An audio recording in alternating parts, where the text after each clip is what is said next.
And I got to take a second to learn why I fight for me.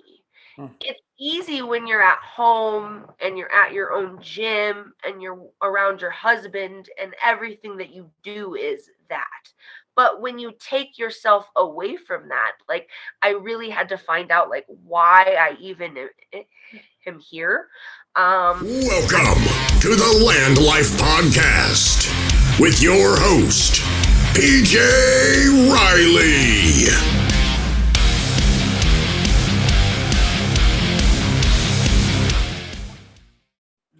Hey guys, welcome to the LandLife podcast. My name is PJ Riley. Guys, I just want to say thank you so much for liking, subscribing, leaving comments, stars, all that good stuff. Guys, today I'm kind of continuing along the lines of getting MMA, kickboxing, boxing athletes who are also in the business world.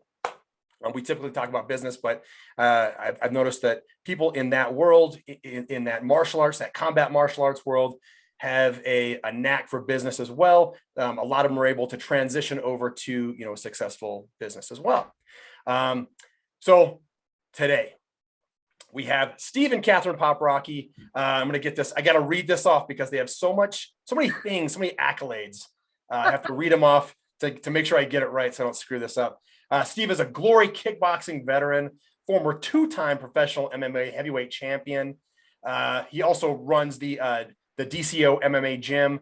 Kathryn's a professional fighter. She was on Dana White's Contender Series, the LFA. She's on the Queen of Sparta, former Queen of Sparta champion, featured on season 30 of The Ultimate Fighter, which just aired yesterday. Depending on when you're watching this, it was May 24th, 2022. Guys, how you doing? Good. Awesome. How are you? I am doing wonderful. Just got an awesome workout in, hit the heavy bag. I'm not really into hitting things that can hit me back anymore. So, the heavy bag worked out really well today because I got to kick its ass and it didn't do much to me. So, yeah, guys. So tell us kind of how you got started. You guys just go one at a time. This is the first time I've had two people on the podcast at a time. So, kind of run it however you do and how you got started. What got you to this point in life? So I fought. I mean, my whole life I've been an athlete. It's just kind of what I've done. I've bounced around and just played sports like that. I knew competition. And then I kind of fell backwards into fighting. I was a loudmouth drunk and got into an argument with my buddy and stupid bed. And, I ended up fighting.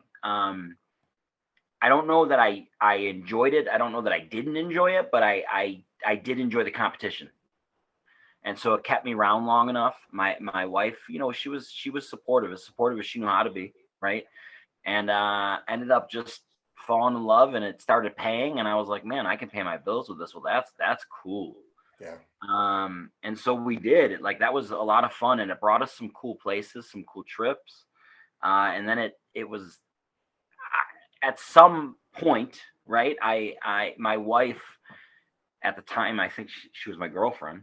Yeah, I think, right? Probably. Yeah, I think she was my girlfriend. She decided I had this. Yeah, I had a girlfriend. Ooh, you got a girlfriend. I had this like little team, I guess, of people around me that were just like training with me and under me and like whatever. And she decided to kind of build it into like an actual sustainable gym. So she started these cardio classes there, and she was running the cardio classes, and it just kind of led to this like. I don't know. She showed me like what it could be and then was like, go get it. And cool, man. I had the right direction. I had the right support. And we have a sustainable gym, a fun gym, man. That's awesome. Yeah. That's awesome. Kathryn, how'd you get going? Yeah. So, I mean, I was just the hanging out girlfriend at the gym. And, I have asthma. I have some health problems and I was kind of chubby and I wanted to like get into some shape. Like I was like, all right, like cool. And I always tell this, it's my favorite story to tell, but I asked Steven, I was like, I want to spar. And he was like, oh, okay, like cool. He was fantastic. Like he was like barely moving, but he like barely tapped me, and I like threw off both of my gloves and I started crying. I was like, I don't like this. But it was fun and it was cool. And I also like, not that I was an athlete, but I do like being competitive. And so it just kind of started from there. And then we just fell in. I think that we both can like attribute to fighting that like it helped us to grow. And so to be able to offer that for others became what we wanted to do, because it helped us as like just people. So yeah. Sure. So let's start with the competition side of things, and then we'll move into the business side of everything. Steve, what led you to, sorry, so you were in like a bar fight, basically, right? That kind of gets into the fighting game. So like, talk about your fighting career though, like, or a some sort of bar drunken interaction, right? We'll call it interaction. Well, so what led you to move into competitive fighting, and kind of like, let us know like how that all went. Yeah. I grew up fighting, whether I was just fighting people, down the street. I mean, we used to fight behind the 7-Eleven. There was like set up fights like after school just to go fight. So like you have high school. Oh, you'd have beef with somebody over nothing, just so you could have a fight on that Tuesday, right? Like, cool. And then you would like, I became very fascinated with it because I watched my two friends fight at a party one time, and afterward they had hugged each other. And I was like, oh, that's cool. Like, it's just a sport. Like, I'm cool. I'll punch you in the mouth then. Like, my dad used to make it very personal, and I realized it wasn't personal. I was a misguided child, and I wanted to box, and my parents wouldn't let me. And I see why now. They were afraid I would have tools that I would misuse. Yeah. Which is probably accurate. I don't, who knows, but man, I fought a lot. And I was always athletic. So when I was working at LA Boxing, I was the manager of an LA Boxing, and moved up, and I became the regional manager, and I was now the regional manager over 4 UFC gyms. We had merged with UFC. No, it was prior to that. It was LA Boxing. Man, that's crazy. Prior. Yeah, it was prior to that. For those days. LA Boxing. I lost that bet. Yeah, with a amateur kickboxer at the time. He was Danny Mitchell. Oh yeah, I remember. So I told him, I was like, I will fight my first amateur fight if you go pro in the next card under these circumstances, whatever. Well, those circumstances paid out, and basically I ended up fighting. And it went from there, man. I was working with Danny Mitchell for a long time. It was he was coaching me the best he could at the time, but really he was just sharing his skills with me. Yeah. Do you know what I mean? It was like Absolutely. Just he was building a good sparring partner, and he did in fact do that. At that time, it was funny listening to your story talking about like the 5 a.m. trainings that nobody wanted to train then. Yeah. That is when we trained. Like I can remember getting up so early with my kids. I was an asshole to her at the time. She had moved out for a little while, and she should have. I was just a dickbag. And I remember taking my kids to these training sessions in the morning, them falling asleep on the mat, because that was the time I could get in. Yeah. And just big guys would meet, and at that time, you remember, we weren't training, we were just beating the shit out of each other. Getting in a fist fight early in the morning. Oh my God, for 45 minutes, just decking each other, Yep. But I was able to learn a lot, and I wandered on to Clarence Thatch. Great human being. Man, he reached out to me. I was very fortunate, and he called me and asked to work with me. And man, so much of my coaching style now, it really did come from him. It was just fighting was an awesome experience for me. It helped me grow as a person. I feel my relationship has benefited tenfold from it. Just the person it made me towards her. Not as selfish, man. I love fighting. I can talk about fighting all day. Yeah. Yeah, it definitely builds character when you show up every day and another guy punches you in the mouth. And sometimes they keep punching you in the mouth. There's not much you can do about it. Like, you start to get pretty humble about when that happens. So how many fights do you have? So man, I left MMA early at 2-1, and then kickboxing, I think I was 2-2. Okay. Yeah, early. I just did. At the time I grew when the sport wasn't big, so I was able to do a lot very early on. Yeah. Well, you were at the highest level in kickboxing too. If anybody knows what Glory is like after K1 happened, Glory is like the biggest thing. And too, though, I mean, Steven met Clarence Batch when he was getting a little bit older, and he cornered Steven for one fight, but then he started having like health problems, and Steven he tried, like he went to a few different coaches, but nobody could just like get him under control and like help to like guide him. So I think then is kind of the time he hopped to like, well then fuck it. Instead of fighting, I can coach, I can run a gym, I can start like turning it into something that I can like have forever.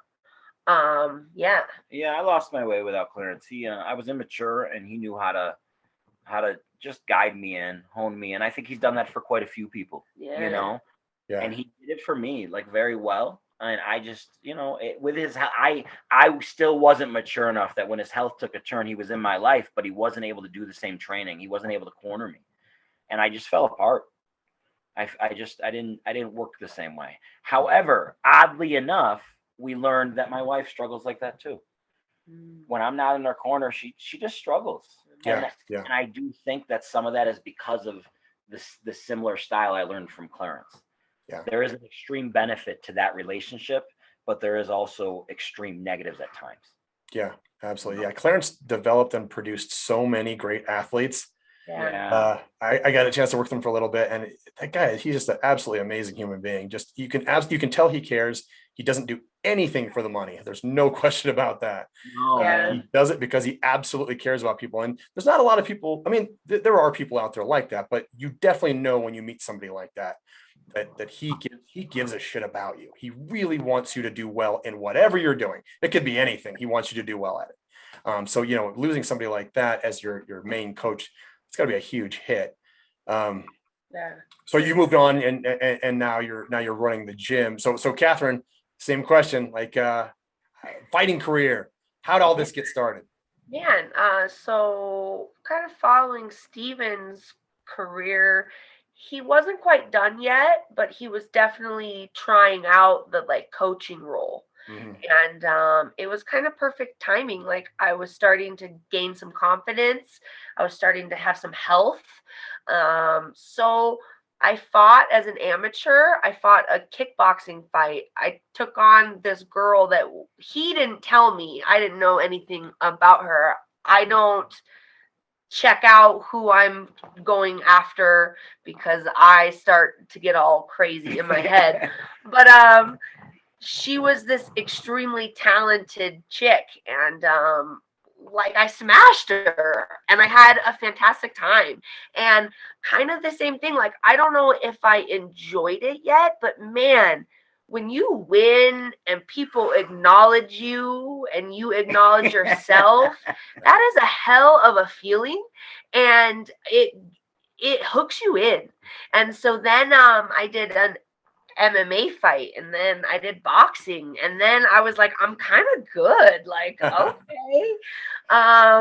And so it just kind of snowballed. I think I got kind of a cheat code because I watched him go through things, and he, as a coach, he always wanted to be better. So he was processing his fighting, how things happened for him, and he was kind of transforming into like a coach that he didn't have, much like Clarence. Well, we're married, so we can add to that. I mean, so then we just started to like excel from there. I turned pro, and it wasn't because I wanted to turn pro. I had just won an amateur title, and I wanted to fight at the Grizzly Rose. I don't know if you have ever fought there, but that was a poppin' spot. I had watched Steven fight there, like a ton other people. Anyway, I was supposed to fight for my amateur title a second time at the Grizzly Rose, but it popped up that there was this pro tournament coming up, the Queen of Sparta, and the first round is a full boxing fight, and then the second round is a kickboxing fight. And then you end with a 3-round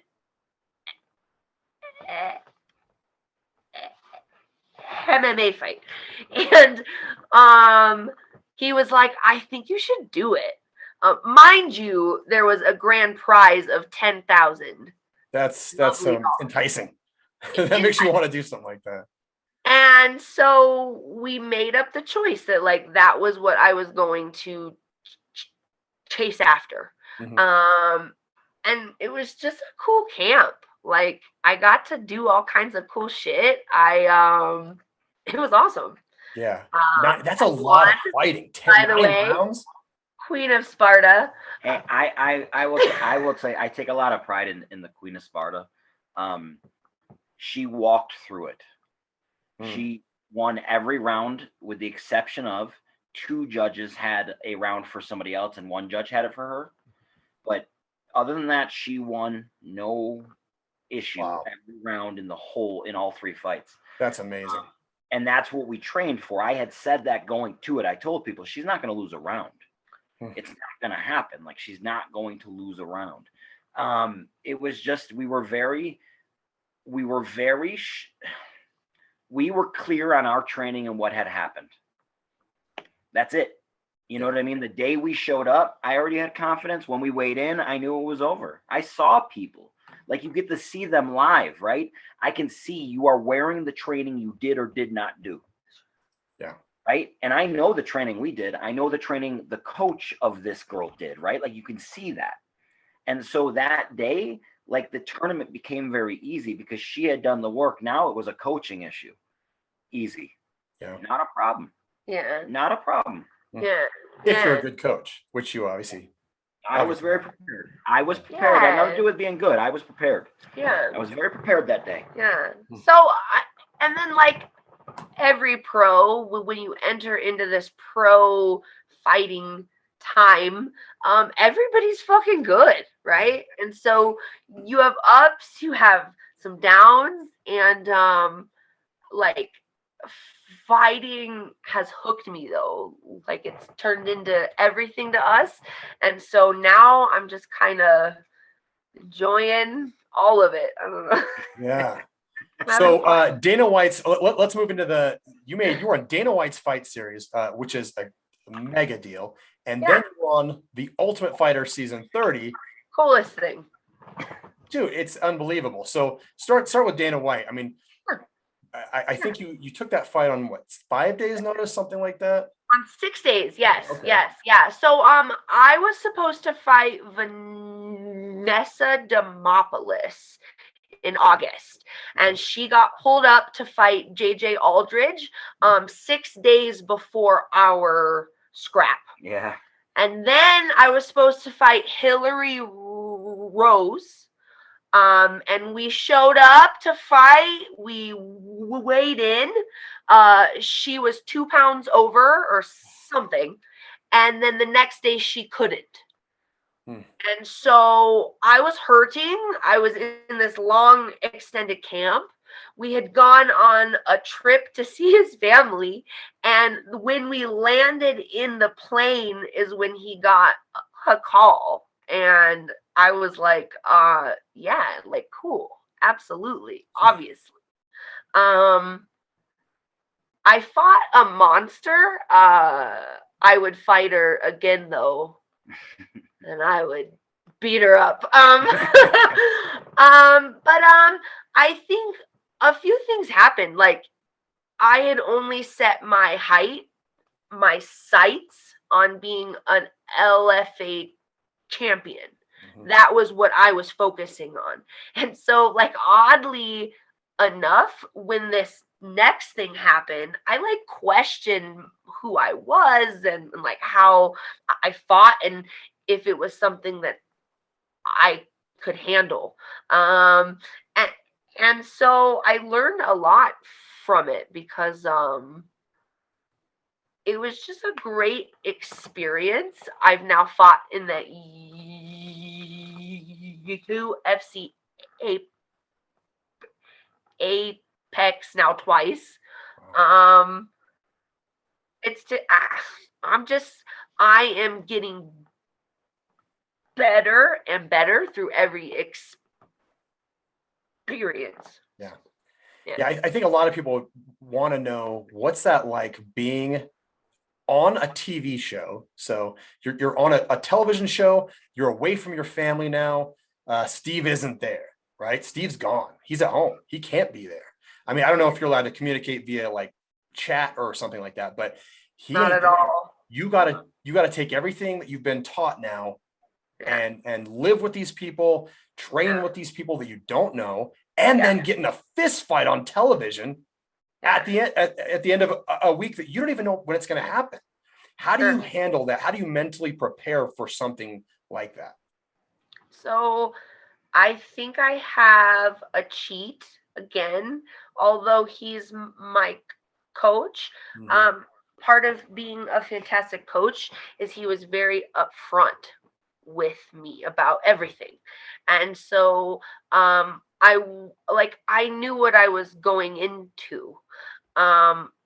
We had a game plan, a prep kind of thing. Being there was incredible. It was extremely cool. The best environment that you could possibly have, right? You don't have to go to the store to shop for food.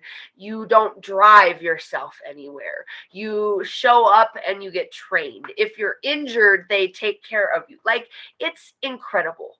And I got to take a second to learn why I fight for me. It's easy when you're at home and you're at your own gym and you're around your husband and everything that you do is that. But when you take yourself away from that, like, I really had to find out like why I even am here. I think I walked into the experience. I'm very new still, and my coach is such a huge factor that it did in fact hurt me, because I watch my fight and like my elbows are very wide. Well, he tells me immediately, like, put your fucking elbows in, dummy. Right? And like one of the game plans for the fight was to not throw any kicks. And that's not my style. I am a striker and I drown people in striking. And so we watched the fight and like it was very about her, and I never really got to like create the way that I create. And part of the reason that I do that is because I have him being like, hey, dummy, like, pull out your tools. But it's cool because like I'm back now. So now I have a new appreciation, and I now don't argue as much in practice because I'm like, oh, okay, like you kind of know what the fuck you're talking about. I appreciate you. Like, thank you for being here. Yeah, and now you're at that level where you're in the same conversation as everybody at the top. Yeah, and you have your personal coach. You have Steve there. Now you can be a little more relaxed during training. You can like think a little more clearly. You have the right voice in your ear when you're in the ring. So it sounds like this is like a win-win for you. I did watch the fight, and your right hand was popping. Thank you. Your right hand was landing, and it was like a baseball bat cracking across a I don't know, a baseball, I would guess. But Man, I'll tell you, there was some things that from her being there with Amanda that definitely helped, and like her within keeping her style the way it was, her power. There were some explanations to her that helped us, and it got through to Kat. So she was hitting a little harder than normal, and that was cool, and she's kept that. nice. There's just been a few tools that she was able to come home with. It was cool. Yeah. Like when Amanda speaks about anything, the passion that like illuminates her face is just incredible. I mean, she like the way she places her hand and the way she like turns her hips to calculate, like it was just inspiring. Yeah. You can It was feel the cool. passion there. You also said, so when I watched The Ultimate Fighter, you said that, Amanda Nunes is a super positive person too, Yes. right? She's always positive. Well, both of you guys are really positive too. So I've seen a ton of videos on you guys and, and a lot of different things, and you guys are very positive people. How does that get you through maybe some difficult times in fighting and in running a business? Oh man, we've had many. COVID was one. We Cool. actually ran our gym for 3 months. Yeah. Out of our garage. Yeah, man. Cool. I think it's positive, but it's also just like gratitude. I think if you stripped everything away from Steven and I, but we could still hang out, we'd be pretty fucking happy. Like we've just been hanging out now for 10 years. Cool. So it's just kind of like all right, like we're on to the next thing. Yeah. Yeah. So something interesting, Stephen, I thought I heard you say that in the corner, when you show up to a venue and you're about to have one of your fighters about to compete, you have systems in place to prepare the room, to prepare the athlete. No one says that. I mean, maybe not no one. I've never heard anybody say that in martial arts, in really sports in general. That's usually a business term. People in business say that I have systems in place for this. I have systems in place for my billing, all that kind of stuff. How are you transitioning from, and I guess we'll talk about business now. How are you taking those systems and putting them into your business now? How are you doing that? It took me a very long time to learn this. However, the answer to any of it is hard work, right? Like that's just simple. And it took me a longer time to understand that really, no matter the business, no matter if you are doing karate, you are wrestling, you are fighting, you are an accountant, it doesn't matter. The formula is incredibly similar. Hard work. Like learn it and do it, right? Like it is that simple. Like that is the magic trick, right? Like that is the answer, right? That is the way. So fighting taught me that very quickly. So I already knew how to make money. I understood that concept. Well, now I also understood the concept that if I practice that deliberately, not recklessly, but deliberately, oh man, I didn't make $1, I made 10. Well, this is cool, right? Like this is cool. I can leverage this. Like I understand this concept. So I have learned how to be able to put other people in charge of things, other people who are very organized, and that's where she comes in. She helps me tremendously. But I can give you a general exoskeleton of what needs to be done. The system, you do this, this, and this, you can win a fight. You do this, this, and this, you can make $1, right? Like it doesn't matter. There are systems in play, and you learn what they are. So to me, going from fighting, which the only reason I was good at it is because I understand a system. I throw a jab, you have to do one of these 3 things. So I can do one of these 3 to close the deal, right? And that led to coaching and explaining that to other people, which then to me didn't lead to business. That's already what I was doing.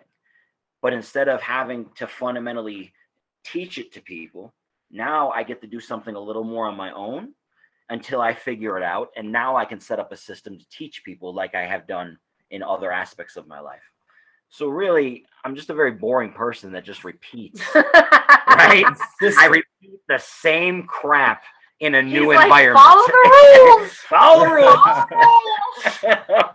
That's it. Like it really, I think my simplicity in my own head and my brain, like a lot of people think I'm not nice, and it's not that I'm not nice. Like I'm a very simple person. I don't have a lot of emotional maturity, so I tend to stay away from emotion, right? I tend to be very literal because I am so systematic that in the system it said left. Why would you make a right? That doesn't make sense. Yeah. And so at times, like that's just me. So for me, it's very easy, which I think has allowed me to be successful as a coach and in business. It has hurt at times in my marriage, and I am working on it. I just have to be a little more malleable at times and open, right? But within business and coaching, it really does work very well. You know, my athletes do understand that within the brashness at times, I do have a genuine best interest at heart. Yeah. And unfortunately, because I don't have the same emotional standing, I don't get confused by our emotional friendship. This is what's right. Do it or don't. Yes. You know, and it does create. It's very harsh. Yeah. Very harsh. But it is genuine though too. So it's genuinely caring about somebody. So a lot like Clarence Thatch's coaching. Absolutely. So Coach Steve says, you know what? I care about the results, your success. So here's what we're going to do. Instead of going left, we're going to go right. And it's not the nicest thing. It may not be the easiest thing, but I care about, you told me you want to be successful, right? So I told you, I'm going to help you to be successful. So, and I think it's, you learn something from Clarence or from, all your coaches and all your experiences in life. And then you just put it into practice and you do it consistently over and over and over. And it's repeatable every single day. It's the same thing. In fairness to that, man, like there still comes learning within that though, right? Like as we build these businesses, right? Like I didn't know how to handle all the back office stuff. So like we went through a tax issue, right? That we currently had to pay off, and like we had to go through that. Like there's a lot of downsides that you don't always get to see, right? Just like fighting or anything in life, really. Even currently we're going through some of that, but it's all part of the building process, right? Like part of getting better is that growth. Because again, to me, the same rules apply regardless of the industry. Yeah. Right. Absolutely. You work hard, you deliberately practice what you want to get good at, and you're going to get good at it, man. Well, and to like what we pictured our gym as when we opened it is not what it is today. True. And like, you have to flow with what you need to do. And so originally we had like all these like cardio people, and then we were like, God, like we are so unhappy dealing with cardio members because it's hard. And we it's not that you have to be like the best athlete in the world, but like I like to try, like trying's cool. And so as we've molded that too, and kids, we really have turned a big chapter towards kids. We've brought a lot of kids in, and we currently have a partnership with Highlands Hills and Commerce City. We just got another one with Denver. Because nice. Like, well, that's more me because I love kids. I'm all like, let's help the children. But it's just cool to like spread that and help. Sure. And in a business sense, that's really smart too, to continue to grow and scale your business, make it bigger, make it more appealing to a larger group of people. All right. So how about this? I'm a young Steve or a young Kathryn. You guys are young, so I'm a younger version of you guys. I'm 39. No, 30. Yeah, 39. Yeah, you are 39. Okay. So let's say I'm a young Steve or a Kathryn. And I want to start a gym too, but where do I begin? Do I buy a building? Do I find a commercial? Do I buy a ton of heavy bags and put them in my backyard? Where do you start? Man, I will. Don't do it. No. They're in a different state. Don't worry. It's not competition. They're in Alaska. It's really a rural part of Alaska. They want to start a gym. How do they get started? First off, man, go to the SBA, regardless if you have the money Small on your Business Association. Yeah, don't go there just for the loan. right? We ended up not getting a loan through there, but where we really made a mistake was because we took our own cash instead of getting the loan, we just didn't use the SBA correctly. And the truth is, there is a lot of very simple 4-hour courses, whatever, where you can learn not just how to get the business up and going, but what needs to do to sustain the business, i.e. how your taxes are done correctly, right? How your books should look, how they need to look. And that stuff can be learned very easily with the help of people. Trying to read it on your own, it's very tough to understand. But if you take the time, you go to the SBA, a lot of these people are kind of what you're doing right now, talking to me, right? They're having somebody like me go down and truly help these people, somebody who understands the back office stuff that did run a business. And that's amazing. Like if you have access to a good coach, you take advantage of it, right? Well, that is similar. And we didn't do that at the time. Now we're learning who we need to talk to, what we need to do. But yeah, like there were resources there that are for much of it is free. And if they're not free, a lot of these things, especially with the SBA, they are willing to help you and make these things work, which is totally a unique concept. You know, when we had started our business, we did get offers from the SBA, but you know, we decided to go in it ourselves. And looking back again, I'm glad we did. However, I should have just done more with the SBA, the resources and understanding, because after the fact, it was like we were playing catch up. And the problem is, we chose to play catch up by like reading the book ourselves. Yeah. I got punched in the head for a living. You know what I mean? Like, what do I know about reading the book? Yeah. Right? Like she has a GED. Like she's a very intelligent woman, yes, but she's not book smart. She's not educated. Yeah. So then you have two people pretending to be educated, like reading a book. We don't even know what half those words were. You know, like ridiculous, right? We had to like really do twice as much, not as smart. Yeah. We ended up, because of our own mistakes, we ended up spending the first like 4 years in our business. We paid double taxes. We got charged double taxes. And it although I do find it kind of fucked up and I'm angry about it, like why didn't the government help us more? Mm-hmm.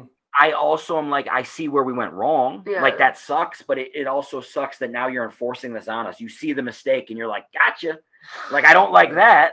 You're supposed to help me, man. But instead you're like, oh, I'm getting you good.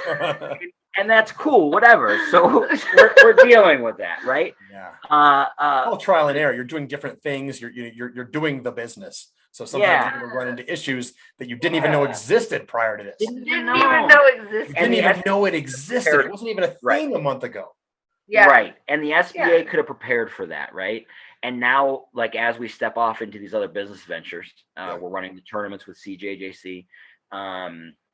We haven't done anything this year. We're kind of getting back into it. Last year was awesome. And then with her gone, I was just scared to do a tournament on my own. I was kind of a baby. She's my support system, Smart, right? Like,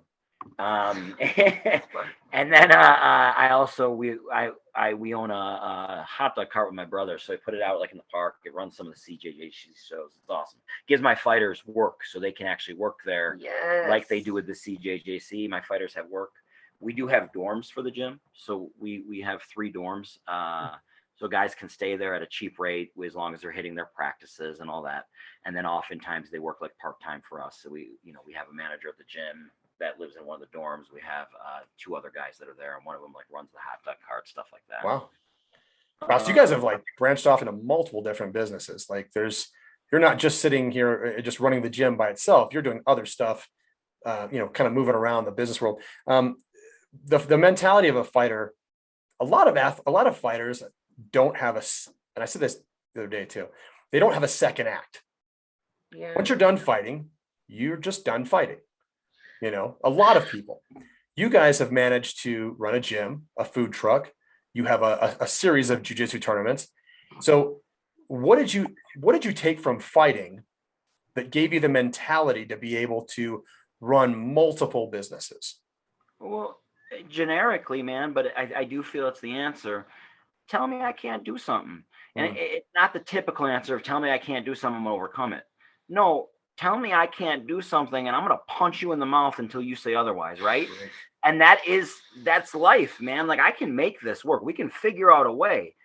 I can get this done. Like, this is going to happen, and I can attack it aggressively. And for much of my younger life, I had stints of success because I was very reckless, which does work temporarily.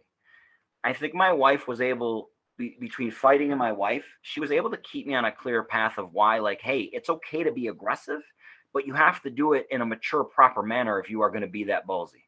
Don't just be stupid and reckless. Mm-hmm. And so I think, to me, it was less about like branching off into these other things. And it just, I saw options. Yeah. Hey, man, we're doing these tournaments. Why don't we own the food at the tournament?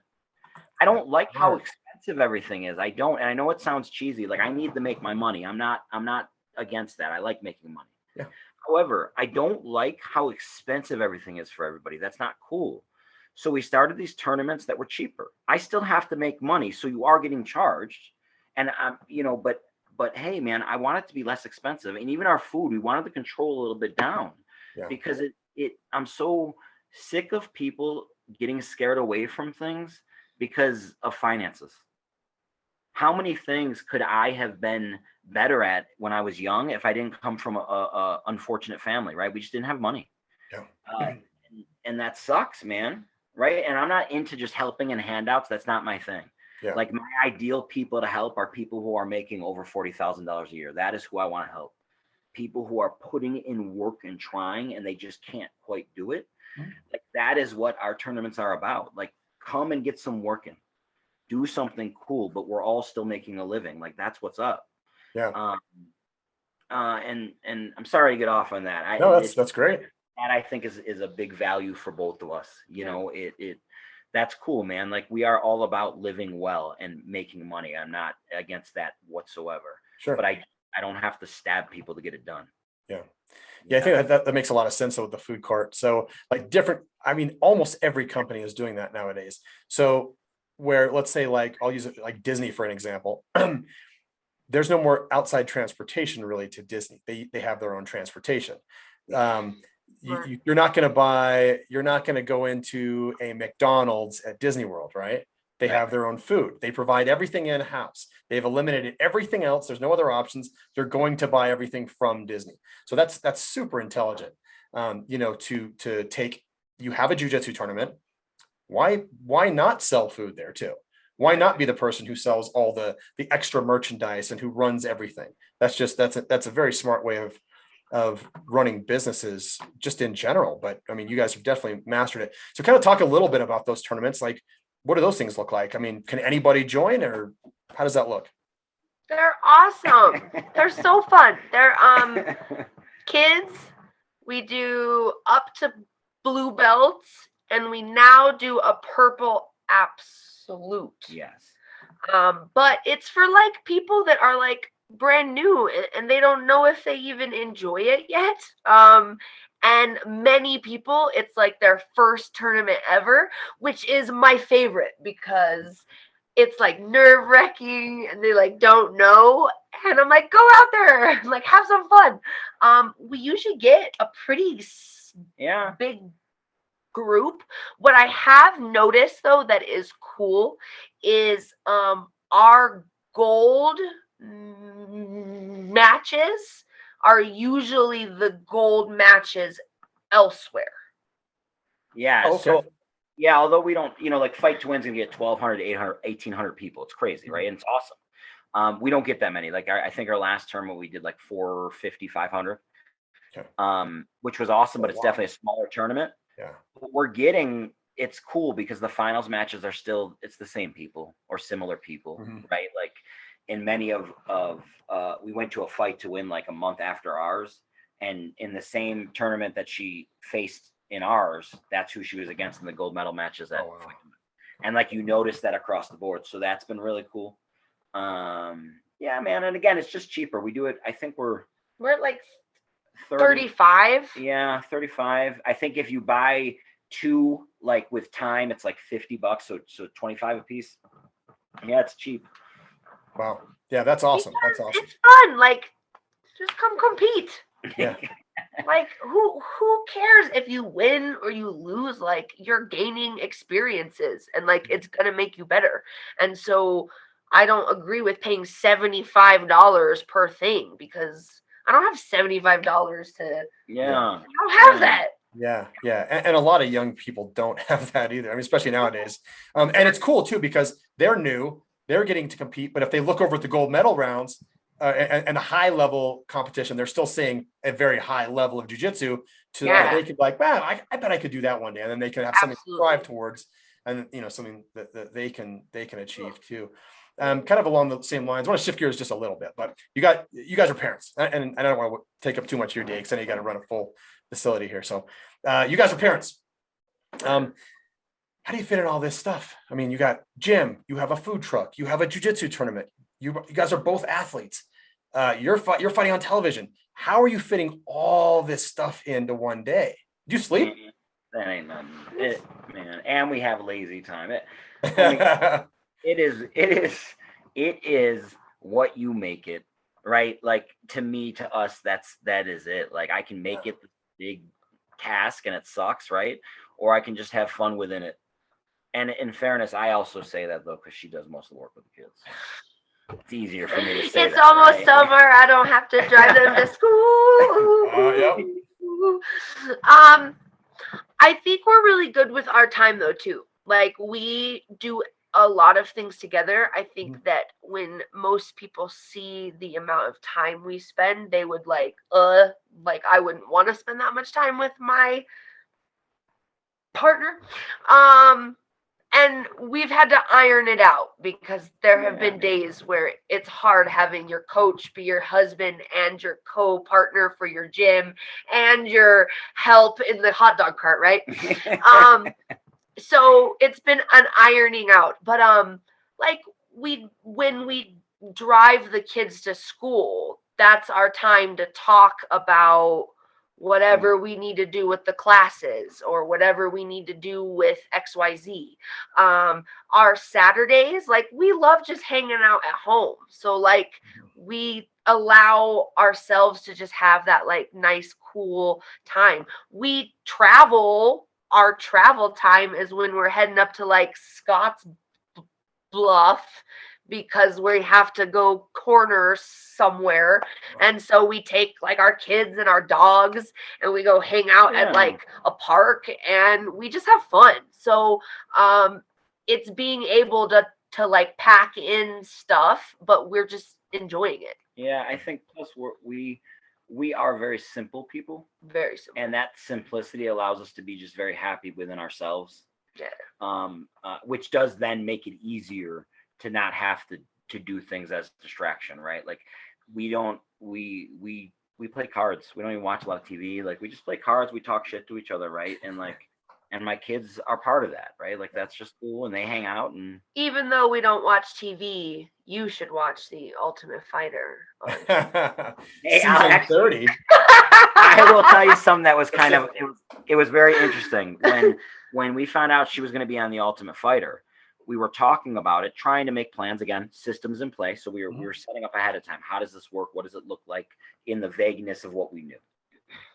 I call our manager, and I said, "Hey, man, like I got some questions, and we've never watched The Ultimate Fighter." He's like, "You've never watched The Ultimate Fighter?" I was like, "Dude, we don't watch TV. Like that's how we have time to train, right? Like we're just fucking each other up instead of watching TV." He was like, "Dude, watch The Ultimate Fighter." So we made it through like 4 episodes of the season of The Ultimate Fighter, and I called him and I was like, "Hey, like, are we good? Is that cool?" And he was like, "Yeah." So we made it through 4 episodes of The Ultimate Fighter, and we were like, "All right, we understand like what it is now." We just don't. We're not. I don't. I think that's me. I don't like drama, and so in order to deal with me, she kind of stopped enjoying drama, and now she's just. Or I bring the drama now. In my own way. Yeah, it was definitely different. Like, especially when she came home, some of the things she said about being on a reality show when we don't really watch TV. I remember thinking like, and I've thought about it even now, I'm like, man, I didn't think of that aspect because I wasn't the one on the show. Yeah. But she'll say something. I'm like, man, that is kind of crazy. Like we don't watch. She wouldn't have watched this if she wasn't on it. Yeah. And honestly, I it's just different. Yeah. Sure. Yeah. No, that makes a lot of sense. Yeah. If you don't watch a lot of TV, The Ultimate Fighter can be kind of a shell shock. Yeah, but it wasn't as bad as like. They are very like mild with the cameras. Like they're not trying to set you up.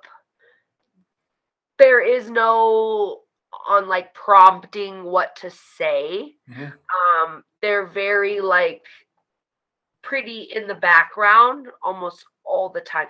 The weirdest thing was that like my bedroom didn't have like a door.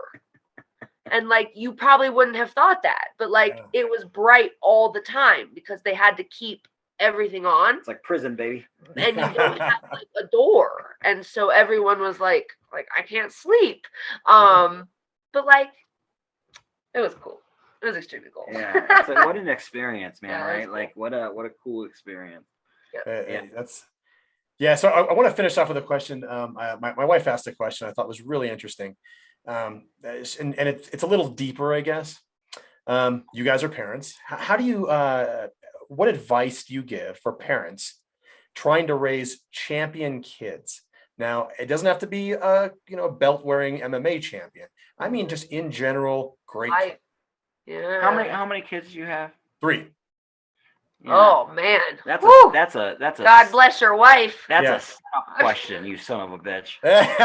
And most of my kids are older. My youngest is 15. Yeah, man. Then that's a setup question, man. That's our oldest. Answer the question, Steve. Yeah, I would love to think.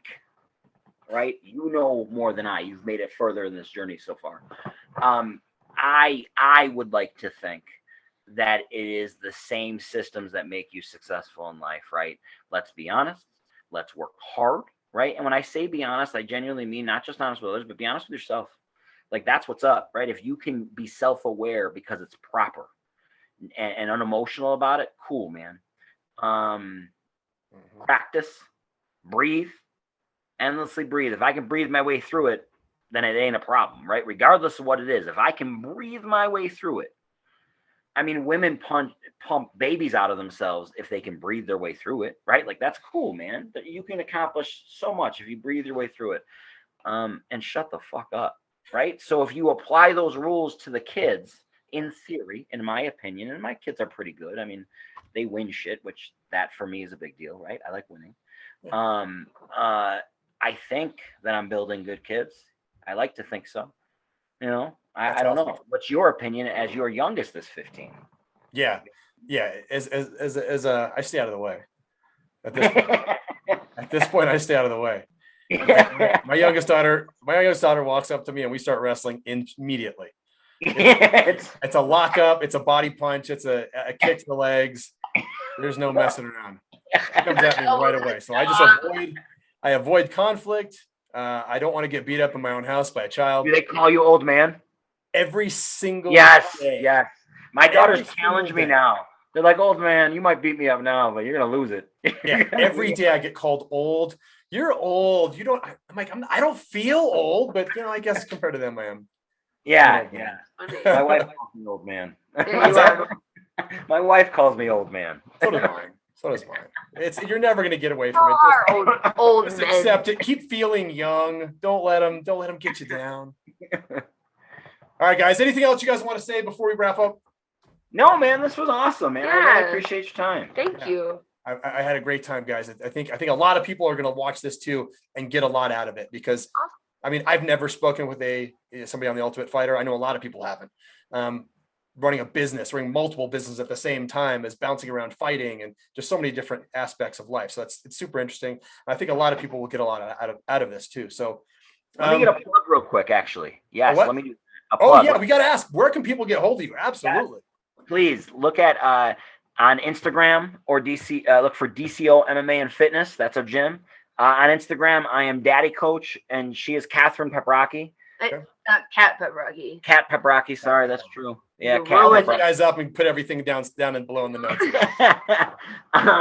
Yes, and check out season 30 of The Ultimate Fighter. Yeah. She's on there being a badass. Yes, she does great. Yeah, just hanging out, man. That's awesome. All right, guys. Final question. Here's the big question. We are LandLife. I buy and sell vacant land. That's what I do. I buy and sell dirt. If you guys could buy land anywhere in the whole world, where would it be and why? Mexico. In Cabo. Yeah. Mexico.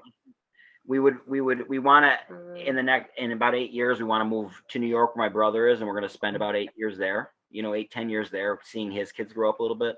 And then I think ideally either we would live in New York and visit Mexico, or we want to live in Mexico. I kind of like the idea of I like how Mexico is very free. I do like freedom. I appreciate freedom.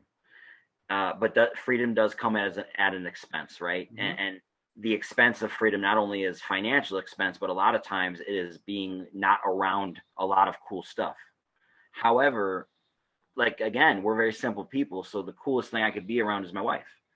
So for us, it's kind of easier to just go disappear and be free. I want to have our own garden that eat from. Yeah, we're simple people, man. We'll hang out, play cards, and get drunk on fermented fucking peaches. I don't care. It's very doable. I do know people that live in Mexico, live in Chile, all kinds of different countries where our father's in Honduras. They'll live there part of the year, and then they'll come back.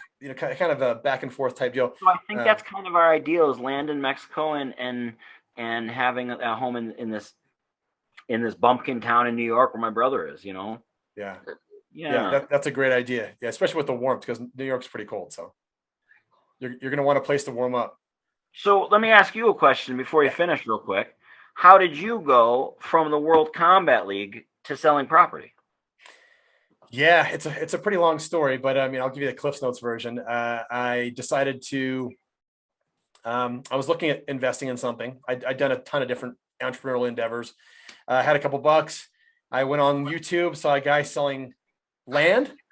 He said, "Here's what you got to do. You got to do this, this, and this, and this."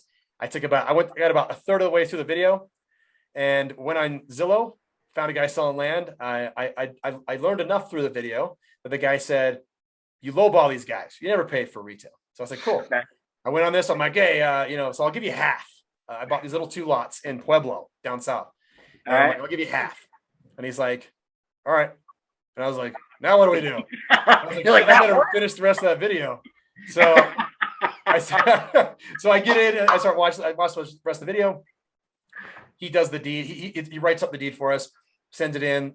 The county sends me a deed, and they're like, "It's yours now." So I'm like, "Oh shit, what do I got to do?" So I start selling it. I sell it in like a week or something like that. And then I sell both of them. And then I just kind of rolled from there. I just buy, sell, buy, sell, buy, sell. I don't use Zillow anymore. I do yellow letters, or you kind of send offer letters to people. But yeah, I've done about 400 deals. I probably have about yeah. So right now I typically sell properties for owner financing. So it's I was about to say that. Yeah, that's a good business, man. You're risking a lot, but that's a great business. Yeah, absolutely. The only issue I have had lately is chargebacks. Yeah, but you can do some cool things for people. I looked in, actually, for us, we were going to buy a plot of land just for the fight team to go train at, in small camps. Yes. And we were going to do that through a company like yours. Mm-hmm. You guys can do very cool things for people. Awesome. Yeah, because most people can't afford a property. Let's say even if it's $15,000, you can't afford 15, but you could afford $300 a month for 50 months. Yeah. No interest, none of that kind of stuff. So you could afford that. So it's kind of gives everybody the opportunity to get kind of something cool that they didn't think they could get otherwise. I agree, man. I think that's awesome. Yeah. Yeah. Awesome. So we'll keep you in mind, brother. Huh? What's that? I'll keep you in mind. Absolutely, man. And if I got something cool up in the mountains, I'll let you know. I think I have a 22 up there right now, but who knows if the guy will finish paying on it. We'll see. It's pretty nice up there, but yeah, man. So we'll definitely keep in touch with that, because it's cool to have land out there and be able to go run and shoot, camp and hunt and all that kind of good stuff and do whatever you want. Absolutely. I like it. That's cool. Right on, guys. It's been awesome. I appreciate it. Thank you, brother. So much. Kathryn, thank you so much, guys. Hey, guys, see you next time on LandLife.